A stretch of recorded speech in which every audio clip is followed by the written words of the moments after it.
আচ্ছা, আমাদের সাথে কেন হয় সব? কেন হয় আমাদের সাথে? আপনি বলতে পারেন? আপনি বলতে পারেন কেন হয় আমাদের সাথে? কেন হয় আমাদের সাথে এমন? কেন হয়? কেন কেন কেন? পুরুষ তোমাকে ভোগের পণ্য পাবে, তাই যেভাবেই হোক ভোগ করতে চাই তোমাকে। উপভোগ করতে চায় আমাকে? না, পুরুষ শাসিত সমাজে নারীকে দমিয়ে রাখার এক দাম্ভিক প্রয়াস।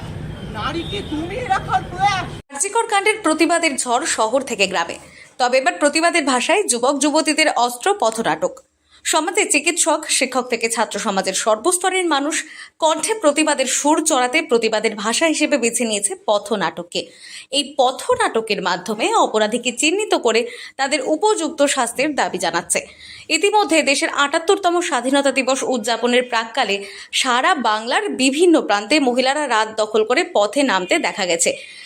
প্রতিবাদকে আরো ত্বরান্বিত করতে গ্রাম থেকে শহরে মিছিল সভা অনুষ্ঠিত হচ্ছে। আরো বেশি করে মানুষকে এই প্রতিবাদে সামিল করতে যুবকের অভিনব ভাবনা দেখা গেল উত্তর চব্বিশ পরগনা জেলার বসিরহাটে। তো আমি একজন নাট্যকর্মী, সারা বছর থিয়েটারের কাজ করি।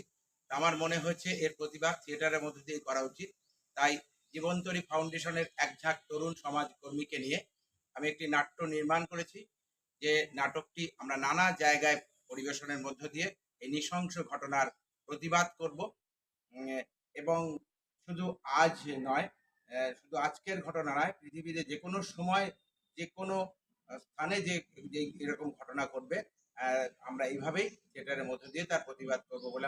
বসিরহাটের ইটিন্ডা রোডের ওপরে আগুন জ্বালো পথনাটিকার মাধ্যমে প্রতিবাদের আগুন জ্বেলে পথে নামতে দেখা গেল একদল তরুণকে। আরজিকর কাণ্ডে অভয়া যাতে বিচার পায়, অপরদিকে দোষীদের কঠোর শাস্তির দাবিতে লাগাতার বিভিন্ন প্রতিবাদ কর্মসূচি পালিত হচ্ছে। জারি রয়েছে বিক্ষোভ এবং মিছিল। বাড়ি ছেড়ে পথে নেমে এসেছে সাধারণ মানুষ। 1947 সালের ভারতবর্ষের স্বাধীনতা সংগ্রামের পর 2024 সালে এসে রাজ্যবাসী এমন আন্দোলনের সাক্ষী থাকছে। আসলে লোহাকে আঘাত করতে করতে লোহা যেমন ধারালো অস্ত্রে পরিণত হয়, মানুষের মনও অন্যায় সহ্য করতে করতে অন্যায়ের বিরুদ্ধে গড়ে ওঠা প্রতিবাদের সেই ধারালো অস্ত্রে পরিণত হয়েছে। হ্যাঁ, আগুন হলে হয়তো নেমে যেত, কিন্তু তিলোত্তমার বিচারে সাধারণ মানুষের মনে জ্বলন্ত আগ্নেয়গিরি ফুটছে। লাভা ছড়িয়ে পড়ছে শহরের গ্রামের প্রত্যেকটা কোনায় কোনায়। আমরা থামছি না। জানবেন, এই আন্দোলন আপনার দিদি, আপনার মা, আপনার বোন, সবার সুরক্ষার্থে। আসল দোষীদের শাস্তির দাবিতে রাত দখলের লড়াইয়ের জন্য পথে নেমেছেন শহর থেকে শুরু করে গ্রামে গঞ্জের মহিলারা।